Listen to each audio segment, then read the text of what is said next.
ধরা পুরা ধরা। আরে শালা। আসসালামু আলাইকুম, কি অবস্থা সবার? বরবাদ এবং দাগি নিয়ে আমরা পড়ে আছি, আর ওদিকে জঙ্গলি দিয়ে সিয়াম তার কেরিয়ারের একটা অনন্য উচ্চতায় পৌঁছে গেল। সিয়াম আহমেদের জঙ্গলি সিনেমাটার ইচ অ্যান্ড এভরি কন্টেন্ট এতটা কোয়ালিটিফুল হবে এটা আমার এক্সপেকটেশনে ছিল না। ইভেন দুঃখজনক হলেও সত্যি যে আমার আশেপাশে সিনেমা হল না থাকায় আমি আসলে জঙ্গলি সিনেমাটা দেখতে পারি নাই। সিনেমাটা দেখতে হলে অবশ্যই আমাকে ঢাকা যাইতে হবে। সিনেমা যদিও দেখি নাই, তবে এইটুকু অনুধাবন করতে পারতেছি যে এবারের ঈদে সিয়াম আহমেদ কিছু একটা করে ফেলছে। এটা এমন একটা সিনেমা হয়ে গেছে যে সিনেমাটার কথা সিয়াম আজীবন বলবে, আজীবন তার মনে থাকবে। তার কেরিয়ারের একটা দারুণ টার্নিং পয়েন্ট হয়ে থাকবে এই সিনেমাটা। এই সিনেমার পোস্টার, টিজার, ট্রেলার, ইভেন যতগুলো গান আসছে, একটার থেকে আরেকটা বেটার। এত দুর্দান্তভাবে ডিজাইন করা এবং তার পরবর্তী সময়ে যে প্রমোশনটা তারা দেখাইছে বাংলা সিনেমায়, এইটা ভাই এর আগে কোনো সিনেমার ক্ষেত্রে আমি আসলে দেখি নাই। আউটস্ট্যান্ডিং প্রমোশন স্ট্র্যাটেজি ছিল তাদের। যাই হোক, ভিডিও আসলে সেই প্রসঙ্গে না, ভিডিওটা হচ্ছে এই সিনেমার একটা গান তারা ড্রপ করেছে রিসেন্টলি, বাবা তোমায় ছাড়া কেউ দেয় না সারা, আমি দিশেহারা পলকেই। ওকে, সিয়াম আহমেদ তার ফেসবুক স্ট্যাটাসের মাধ্যমে জানিয়ে দিয়েছে, অভিষেক সাহার সুরে, সোমনাথ কর ও মেহেদি হাসান মুনের কথায়, কৃষ্ণেন্দু ও কৌশিকের কণ্ঠে জঙ্গলি সিনেমার গান বাবা তোমায় ছাড়া। বাবাকে জানিয়ে দিন আজ ভালোবাসার কথা, সন্তানকে আগলে নিন বুকে। এই গানটি সব বাবা মা ও সন্তানের জন্য। অর্থাৎ আমরা এখান থেকেও কিছুটা আভাস পাচ্ছি, বুঝতে পারছি যে হ্যাঁ, এই সিনেমাটা আসলে একটা ফ্যামিলি অডিয়েন্স বেসড সিনেমা। যদিও ক্যারেক্টারকে দেখে কিন্তু এক ঝলকে মনে হয় যে এইটা বোধহয় ব্রুটাল অ্যাকশনের সিনেমা হইতে যাচ্ছে, বা এমন কোনো সিনেমা হতে যাচ্ছে যেই সিনেমাতে আসলে ফ্যামিলি নিয়ে যাওয়ার মতো না। আবার দুইটা নায়িকা, বিভিন্ন বিষয় আছে ভাই। জঙ্গলি সিনেমাটা একটা অন্যরকম সিনেমা হয়েছে আসলেই। এটা দেখে বোঝা যায় না যে এটার স্টোরি কেমন হবে। টিজার, ট্রেলার, গান এগুলা দেখলে চমকে যাওয়ার মতো কিছু ব্যাপার স্যাপার আছে এইখানে। যেমন বুবলির সাথে সিয়ামকে দেখা যাচ্ছে, আবার পর মুহূর্তেই দেখা যাচ্ছে দিঘির সাথে সিয়ামকে, আবার তারপরে আবার দেখা যাচ্ছে একটা ফটোতে, এই যে গানটাতে একবার দেখছি, গানটাতে একটা ফটো থাকে পিচ্চির মা, মনে হয় যে ওই ফটোর যে মহিলাটা, তাহলে পিচ্চির বাবাকে সিয়াম? এটা একটা প্রশ্ন। আর যদি সিয়াম পিচ্চির বাবা হয় তাহলে ওই মহিলাটাকে, তাহলে দিঘিকে, আবার বুবলিকে? ভাই পুরাই মানে প্রশ্নে জর্জরিত করে ফেলতেছে। একজন দর্শক হিসেবে বারবার ইচ্ছা হচ্ছে এই সিনেমাটা দেখে আসতে, আর এই জায়গাটাতেই তো জঙ্গলি সফল। তো যাই হোক, আমার অডিয়েন্সের মধ্যে তোমরা যারা আসলে এই সিনেমাটা দেখছো, তোমাদের মতামত কি? কেমন লাগছে এই জঙ্গলি সিনেমা? অবশ্যই কমেন্ট বক্সে জানাও। আর আমি দেরি করতে চাই না, চলো বাবা তোমায় ছাড়া কেউ দেয় না সারা গানটা একবার শুনি, একবার দেখে ফেলি একসাথে। আর হ্যাঁ, বলে রাখি, ওই কপিরাইট টাইটের ঝামেলার কারণে আমি একটা টিক্স কাটাইছি। যাই হোক, ওইটা আসলে কতটুকু কাজে দিবে জানি না। ব্যাকগ্রাউন্ড যে মিউজিক ওইটা থাকবে না, বাট একটা মজার ব্যাপার হচ্ছে ব্যাকগ্রাউন্ড মিউজিক ছাড়া এই গানটা আরো বেশি শ্রুতি মধুর লাগতেছে।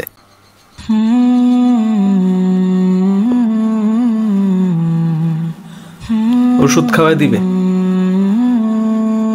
বাহ, আহা,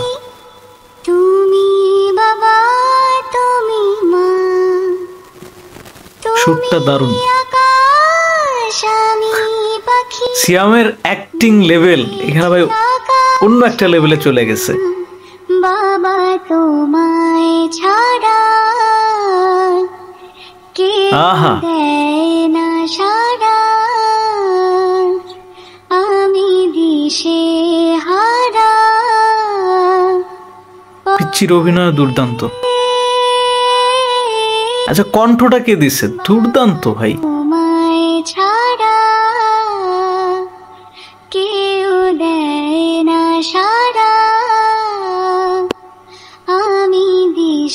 আহ, কি দারুণ, কি দারুণ। সিয়াম আহমেদের জীবনের সেরা একটা সিনেমা ভাই। প্রত্যেকটা কন্টেন্ট, বললামই তো, মন ছুঁয়ে যাওয়ার মতো কন্টেন্ট, এত সুন্দরভাবে একটা সিনেমা আসলে। আচ্ছা, এই সিনেমার পরিচালক জানি কি? এম রহিম না? হ্যাঁ, এম রহিম পাঠায় দিছে ভাই। এই এম রহিমের প্রত্যেকটা কাজেই কিছু কিছু নতুনত্ব এর আগেও খেয়াল করেছি, তবে এই জঙ্গলি তারা আসলে সময় নিয়ে বানাইছে, এটা বোঝা যায়। এই কারণে এই সিনেমাটা আসলে পরিপূর্ণ একটা সিনেমা হয়েছে। বাংলার ইতিহাসে এই সিনেমাটাও একটা মানে ভালো সিনেমার লিস্টে জায়গা করে নেওয়ার মতো একটা সিনেমা হয়েছে। এইটা আসলে অনুধাবন করতে পারতেছি। সিনেমা কিন্তু দেখি নাই, তারপরে বোঝা যায় ভাই। দেখেন না, প্রত্যেকটা গান শ্রুতি মধুর, কি দারুণ, কি দুর্দান্ত, মনে রাখার মতো, শোনার মতো, বারবার শোনার মতো। হারা পলকে কি দারুণ লোকেশন, ক্যামেরা ওয়ার্ক।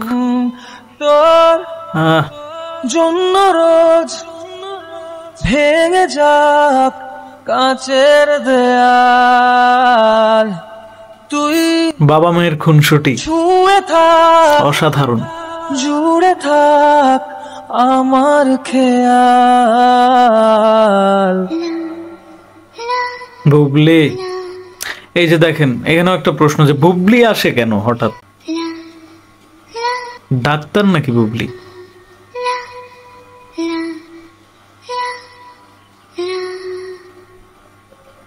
এই যে এই যে এই যে এই মহিলার কথা বলতেছিলাম, যে এখানে একটা মহিলারেও দেখা যায় কাঁচগুলো ভাঙে গেছে, ফ্রেমের গ্লাসটা মেবি হচ্ছে সিয়ামই ভাঙছে, ইট পাটকেল কিছু একটা ঢেল দিয়া হইতে পারে এরকম।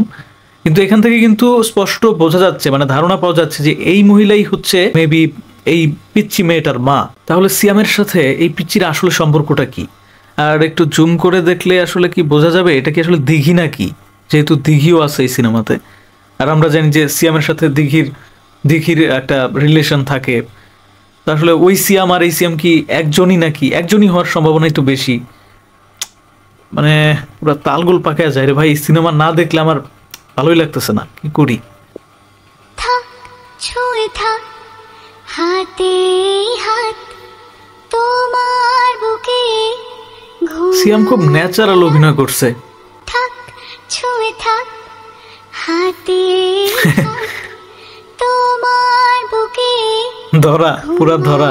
বেরাত আরে শালা ভাই, এই জায়গাটাতে আমি বললাম তো এর আগেও দেখছি একবার এই গানটা, তখন ওই যে ব্যাকগ্রাউন্ড মিউজিক সহ দেখছি। তো এই জায়গাটাতে যে এই যে সিয়ামের এক্সপ্রেশন না অসাধারণ, মানে এই সিয়ামকে আসলে আমি এর আগে কখনোই দেখি নাই।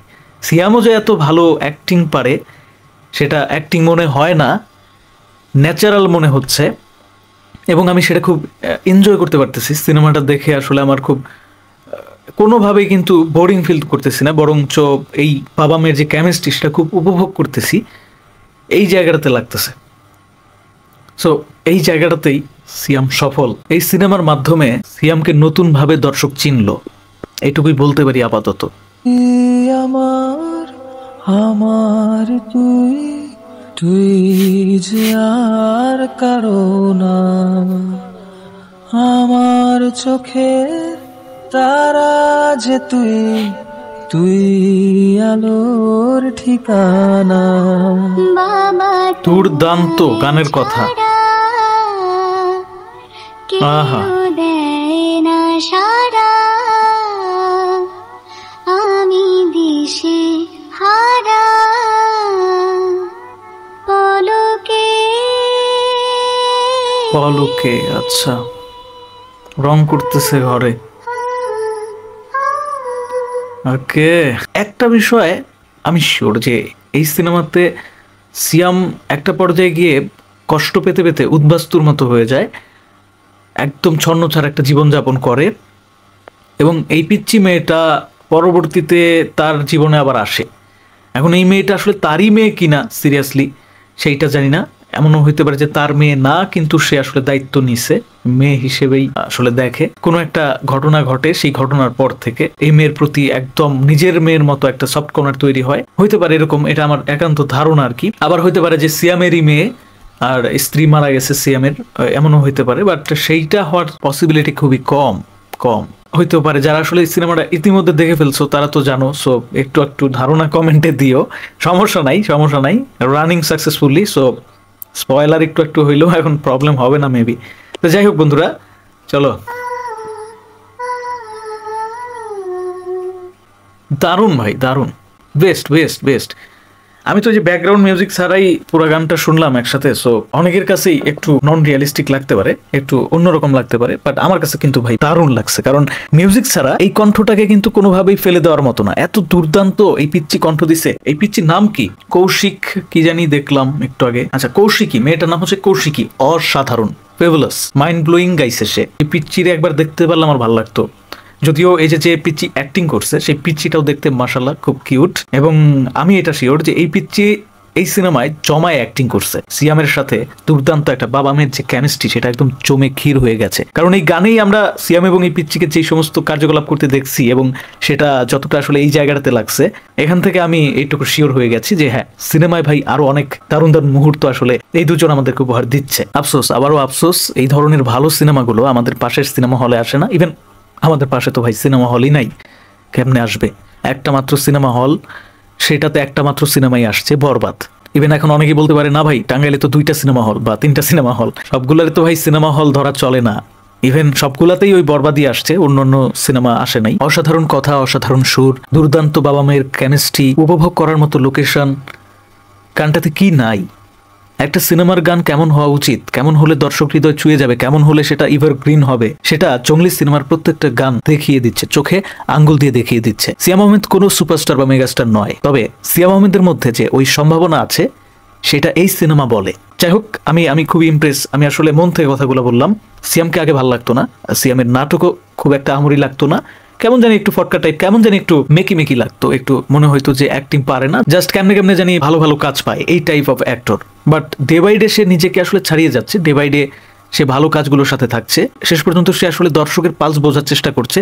মার্কেটিং, তার সিনেমার মার্কেটিং আউটস্ট্যান্ডিং। সো ওভারঅল তার মধ্যে একটা দারুণ চেষ্টা লক্ষণীয়, এবং এই জংলি সিনেমাতে সে আসলেই দারুণ পারফরমেন্স করেছে। আর এই গানটার কথা স্পেশালি কিছু বলার নাই, ভাষা হারাই ফেলছি, ইমোশনাল হয়ে গেছি। এই সিনেমার কাহিনী যে কতটা ইমোশনাল, দর্শককে কতটা আসলে আবেগী করে তুলতে পারে, সেটাই গান দেখলেই বোঝা যায়। এই গানে এই বাচ্চাটার পারফরমেন্স, সিয়াম আহমেদের সাথে এই বাচ্চাটার কেমিস্ট্রি দেখলেই অনুভব করা যায়। ধন্যবাদ সবাইকে ভিডিওটি দেখার জন্য।